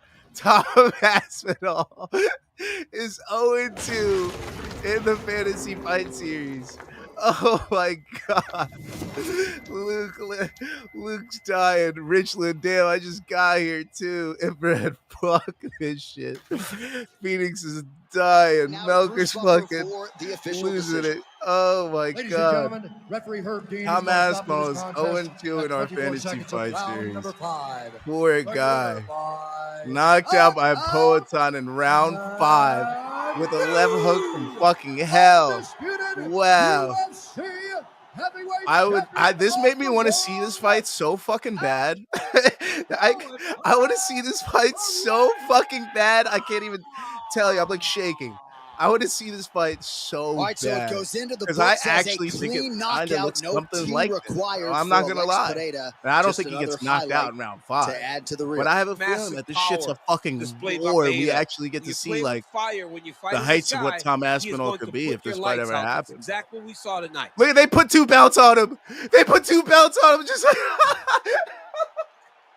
they put 2 belts on him like in real life. We didn't even see that with fucking Conor. Wow, that's crazy. That's crazy. What?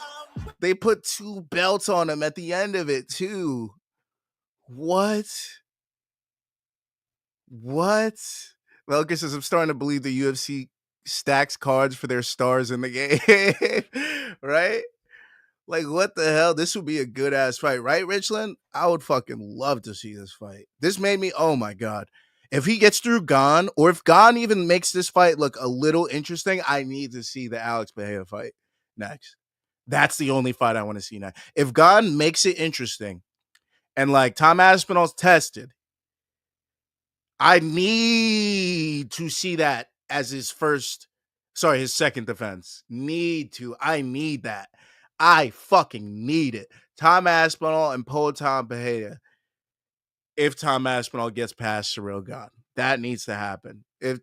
And yes, I will re-simulate it if the fight ever gets booked. Yes, I will re-simulate that.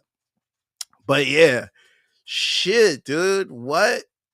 Poatan knocks out Tom Aspinall in round 5. Let's look at what the judges had this shit as. All right, so nobody gave him the 10-8 in round 4, but everybody gave Pereira. Oh my God, it was an even fight going into round 5. It was an even fight. Round 1, Tom. Round 2, Alex. Round 3, Tom. Round 4, Alex. Now, sources would tell you that the odd rounds were going to Aspinall, and the Aspinall was going to win round 5, but shit. Poatan ends that. Wait, hold on. There was a 10-8 in round 1. I'm reading those last two wrong. Hold on. So it was even on the first judge's scorecard going into round 5. On the second judge's scorecard, they gave it a 10-8 for round 1 for Aspinall. So he was still ahead on the scorecards going into round 5. And Poatan, if Poatan won round 5, it would have been a majority draw. But he knocks him out in round 5. And if Tom won round 5, he would have won the fight. But shit, dude. What the hell? What the fuck? Melker says Poatan doesn't need to fight Eng, but we need Tom versus Poatan, right? Right? Fuck Poatan Eng again. I don't need to see it. But I would love to see Tom Poatan. I want that so bad now. I'm jacked up on some Tom Poatan. Oh my God. I need that. I need it. Fuck, bro. What a card. What a fantasy fight series, too. It started off slow with that Rousey Harrison fight, and then Harrison got us that subber dubber. Then the Conor fight was a banger the whole time. Conor gets that surprise backhand uppercut knockout of Ilia, and then to end it with a Poatan left hook, just like he would do in real life. If that was basically his finishing move in real life is that left hook. And he executes it on Tom Aspinall in Fantasy Fight Series 2 for the win. Tom Aspinall going 0-2, losing to John Jones in the Fantasy Fight Series 1 and Poatan in Fantasy Fight Series 2. But shit. Tom Aspinall, poor guy, can't catch a dub in 2024, 2025. I mean, even when it becomes champ, it's like the shittiest announcement. Oh, poor guy. Poor fucking guy, dude. Richland says, thanks for the recap. I pulled up late. No worries. I got you. But yeah, we're that's it for the funny business. Simulations out the way. We got 2 cards this weekend, boys and girls. We got 2 cards. And first, we got UFC Nashville. UFC Nashville in this piece. And you know what we got to do? You already know what we got to do. We got to give you some picks. We got some combat sports picks for you boys and girls. And here's my list. Here is my list. Honestly, Toph is a fucking lock. What am I saying? Blue. He's a lock, bro. He's a Lockerson. Chitty's not a lock, though. Chitty's far from it. Chitty is far from that shit. All right. So this is it, boys and girls. These are my picks on UFC Nashville. Starting bottom to top, we got Fatima Klein and Melissa Martinez. Now, Fatima Klein will use her size to take her opponent down, and she'll possibly snatch up. I'm going to do all my hedges with you right now. She'll possibly snatch up. I'm going to start doing this instead, boys, instead of just having them ready so you can see my where I'm going, my headspace on it. There's also a large possibility for a Fatima Klein sub, okay? Fatima Klein, very powerful. She's done it in her last fight, I believe, Zelenikova or something like that. Just used her power and her size to take her down and yank something up. I think she's going to do the same thing. She's going to have the same game plan, and if that game plan doesn't work, she's going to win the decision. She's the better fighter. She has the longer limbs. She's the taller fighter. She's going to win.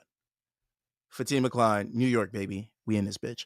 All right. At lightweight, we got Mitch Martinez and Mike Davis. Now, Mike Davis might get hurt, and it might look scary at first, but I fully expect him to get his wits back. Slap that fucking body triangle on Mitch Ramirez and work Mitch Ramirez from the back. I expect Mike Davis to get the win. I think he'll get the sub in round 2 after a tough round 1. There's a possibility it goes to round 3 and he gets a decision, and the decision could go either way.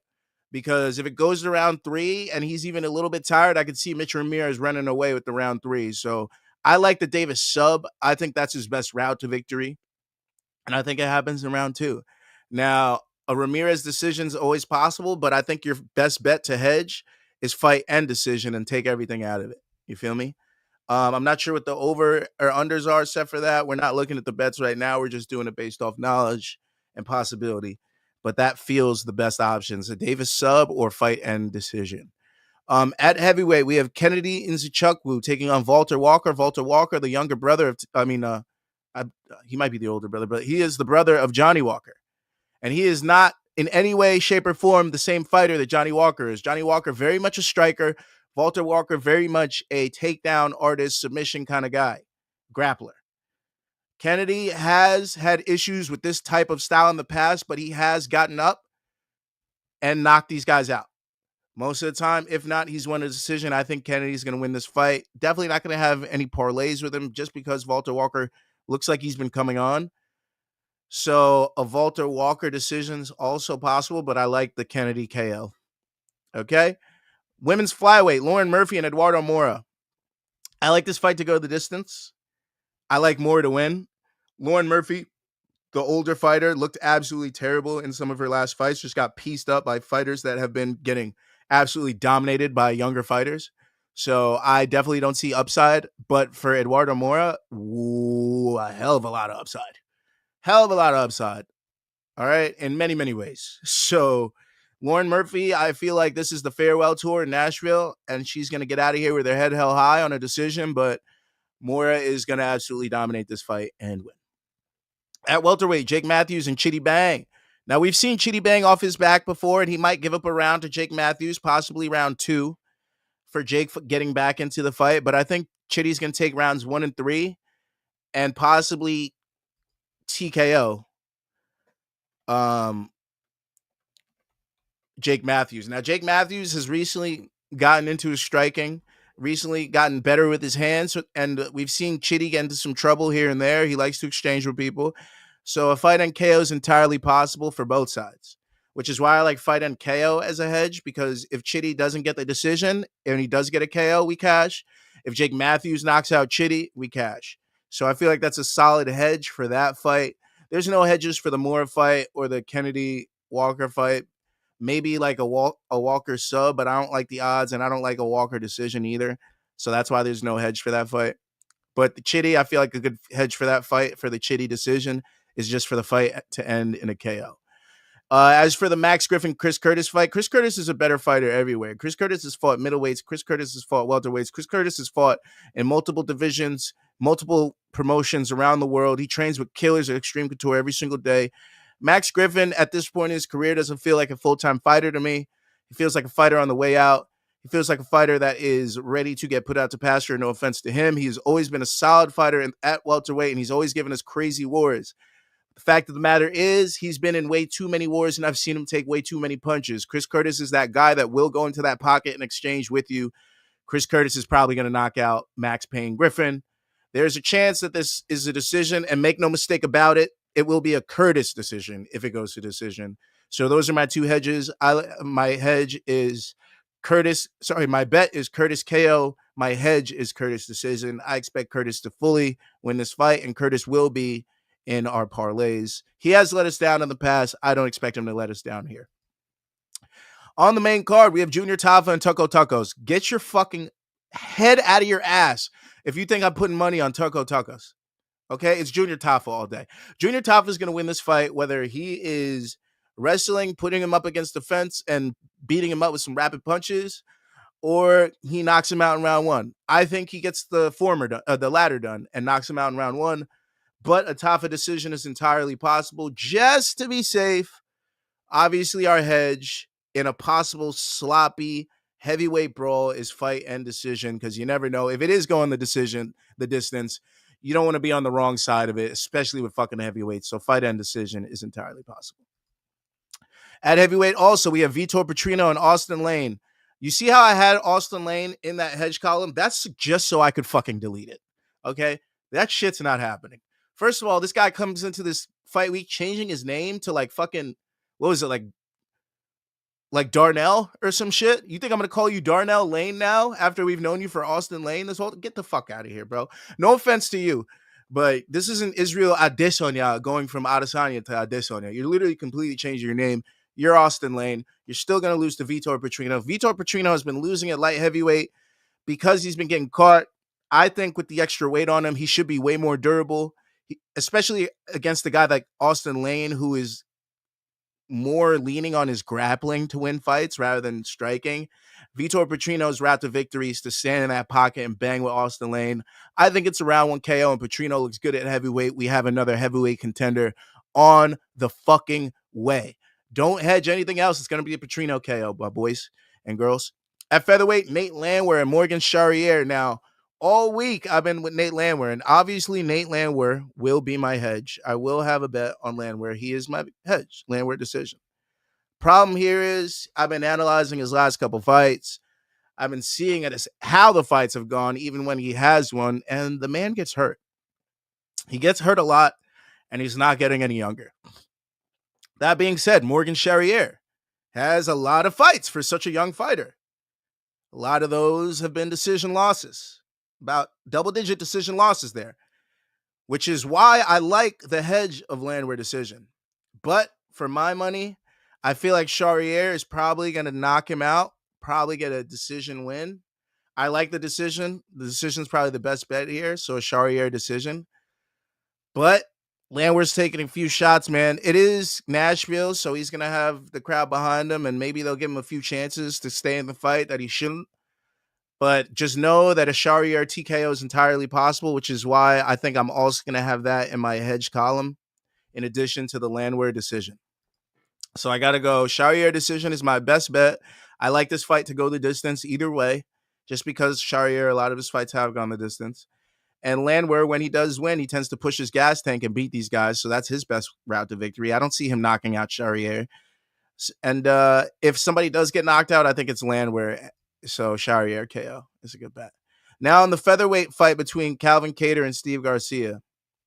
I like a Garcia KO, man. I love Calvin Kattar, but I feel like he just hasn't looked great in his last few fights. You know what? I'm going to put some respect on some Kattar. I got to put some respect on Kattar, bro. What the fuck am I saying? This is going to be a decision. Steve Garcia is not finishing Calvin Kattar, but he's probably going to win the fight. I like this fight to go the distance. I like Calvin Kattar to actually surprise us and come back from the dead as a possible hedge, but I think Garcia is just going to have too much for him. Kattar's best attribute is that he could take a lot of shots and he could stand in that pocket and bang with some of the best guys in the division and not get finished.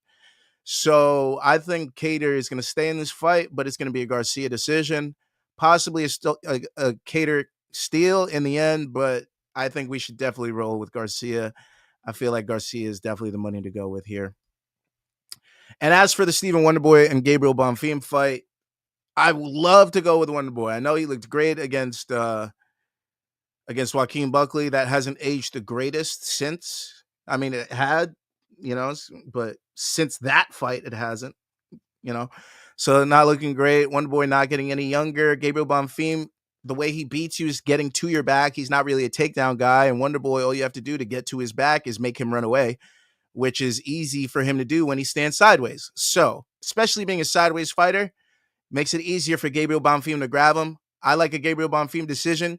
Maybe Wonderboy's takedown defense, submission defense is good enough that he doesn't get finished by a guy like Gabriel Bonfim, but definitely gets controlled against the fence more than we'd like to see. And Bonfim probably wins the decision. There's a chance Bonfim gets a sub, but I don't have a lot of faith in Stephen Wonderboy Thompson here.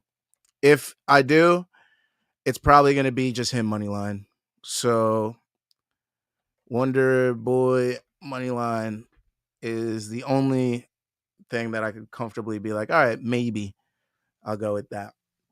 But yeah, Bonfim sub. Why'd I write decision here? Would be my edge. And then Wonderboy moneyline. And then in the heavyweight main event, Derek Lewis and Taliesin Teixeira. Now, there is no fucking way you could get me to bet on Taliesin Teixeira. There's nothing against him. I know he's a fantastic fighter. He's undefeated, 9-0, blah, blah, blah, blah, blah. The problem here is this is how much fucking tape and information we have on Taliesin Teixeira, and this is how much we have on Derek Lewis. But for some reason, all the money is with Taliesin Teixeira, and this much money is on Derek Lewis. Derek Lewis is the fucking plus fighter in this situation. He's plus 260, plus 250 in that range. He might even be plus 300 by now. How the fuck is Derek Lewis a dog? Just for that alone, Derek Lewis all day. Derek Lewis is not going in any parlays. Derek Lewis is not going in any parlays. Not a single one. But a single on Derek Lewis at plus money? You can bet the house I'm going to take that. You can bet the house I'm going to take that. And that's it. Those are my picks on UFC Nashville. All right? It is what it is. It is what it is. Let me get to this chat because chat's fucking bumping right now. Holy shit.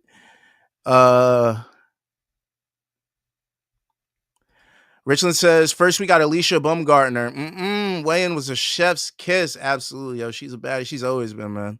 Gotta love me some Alicia. And she's fucking fierce, too. Melker says, okay, time for my cup of char. It's 10 p.m. and I'm staying up late for the Serrano Taylor call. You're going to need more than one cup, my guy. You're going to need more than one. Yam Gardner. Luke says, 4 brothers in the UFC on this card. Walker and Jokuani, Tafa, Bonfim. The brothers parlay looks fantastic. Besides Walter Walker, if Walter Walker gets it done, I love the brothers parlay. I'll be on that with you. I'll be on the brothers parlay. 4 brothers parlay. I'm on it. I'm on it with you, bro. I'm on it. Chitty missed weight by half a pound. Might have been a bad cut. Yeah, not great for going up against a grappler like Jake Matthews. Jake Matthews might end up stealing that decision, but that's why we have a hedge for that fight, don't we? Yeah. Oh, fight and KO. Yeah. Bad weight cut could also be a bad, you get KO'd. So it is what it is. Luke says Tafa and Tokos probably both don't deserve to be in the UFC, but we'll see how Tafa looks at light heavyweight. That's what I'm saying. Also have a weight class change parlay. A little Tafa Petrino action. A little switcheroo parlay. They switch divisions. Imagine they both get wins. That parlay might be decent. You never know. Laughing my ass off. Darnell. I forget what it is. Let me see. It was something where like they had his name and something else, and I'm like, bro, what the fuck? That's not his name. It's like it's Austin. Why are they Dewan? There it is, Dewan. Type in UFC and then put a space bar, UFC then space bar into Google right now, and then go to the card. Like you could tab over. It shows all of them in the future and the past, and then scroll down to the prelims where it says Austin Lane, and tell me what the fuck you see there, because mine says Dewan Lane, Dejuan. I don't know what yours says. But yeah, name changes always produce results. King Green is undefeated, right? Not since he ran into Patty. Not since he ran into Patty, bro. King Green is 0-2 as king. Yeah. The name change has not been well for him. Game of Thrones ass king. Yeah. Fake king. Main Garment says Wonderboy plus 7.5 is plus 110. Only has to win one round on one judge's scorecard. That's not a bad move. But if he's on his back or up against the fence for 3 rounds, it's charity. Melker says if Topuria's sticker with his name changed to the legend, maybe him. I don't think he will. Did they even say it when he walked out? I don't remember saying La Leyenda during the lightweight fight. Stuck. Luke says Paolo Borrachino was like 2-0, then switched to Costa. Look at him now, 4 of his last 5. Yeah, so name changes have not gone historically well. Except for maybe Triple C. Gringo G22 says, I will never bet against Lewis, even if I am betting with my heart only. Yeah, I just can't, bro. And every time I do, he fucking knocks the guy out. So no way. I'm going with Lewis. I'll lose my plus money bet with Lewis. I don't care. Luke says, good call on the weight change parlay. Got to do that. Got to do it. Weight change parlay. I love that. I might take both of those. And then Luke says, if you just type Austin Lane, it shows Dewan Lane. So yeah, I'm just no fucking way am I putting money on that. No fucking way on Google. Yeah, so I'm not going with Dewan fucking Lane. We're going with Vittorio Petrino, bro. I don't care if you change your name. You're still the same fighter. You're still the same guy. You're still the same fucking... Yeah, it is what it is. And before I get out of here, let me give you my picks on Katie Taylor versus Amanda Serrano. This is the third fight between these ladies. Katie Taylor is 2-0. Not the best move for us, but bottom to top, I like a Shernika Johnson decision. She's fighting Shurietta, who's an older opponent. Now, Shurietta has wins over Kay Hansen and Britton Hart. But if I tell you those names, does that make you feel confident that she could win a boxing match? No.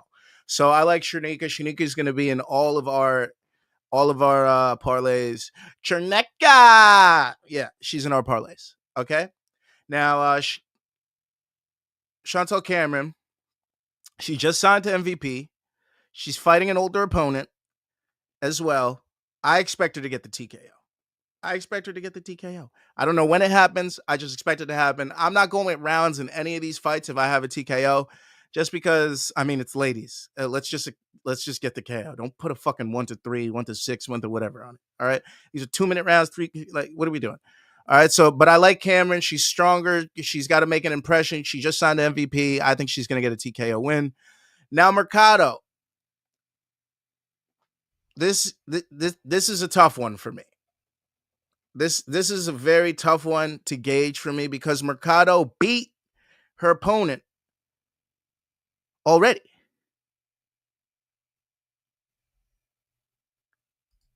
Okay?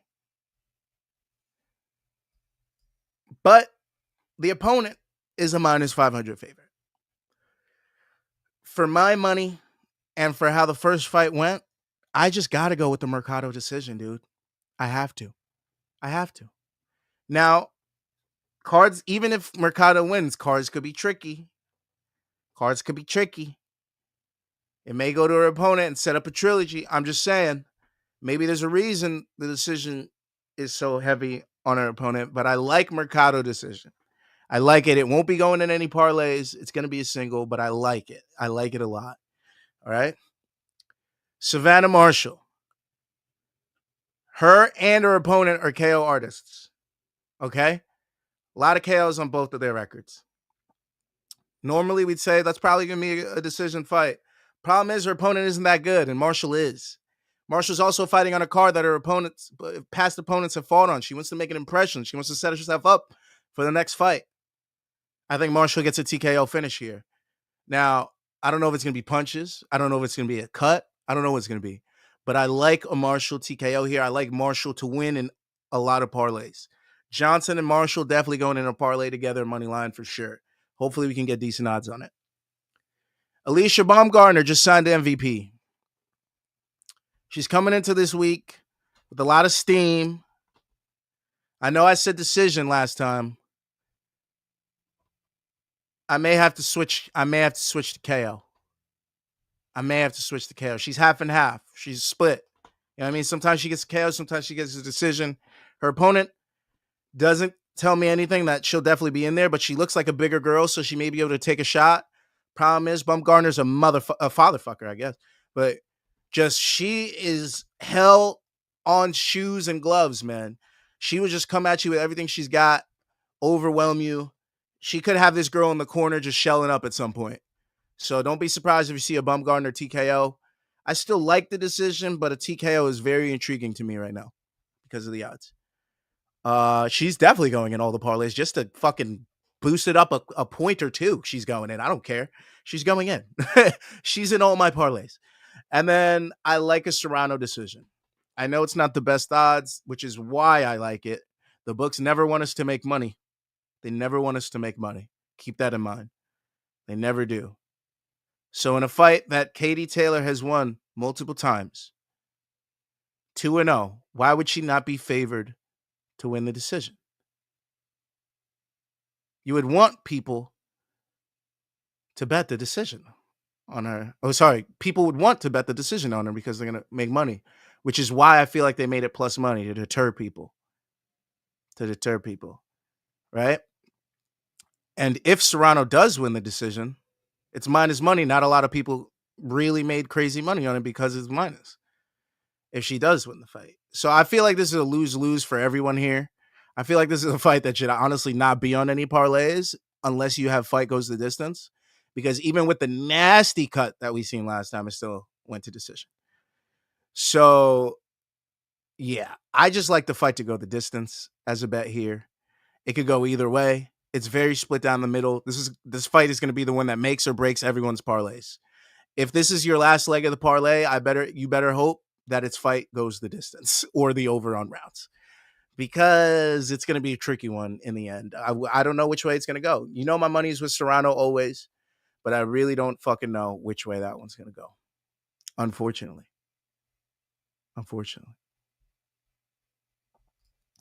Luke says, hate to say it, but I got all 4 fights on the main going the distance. Oh, shit.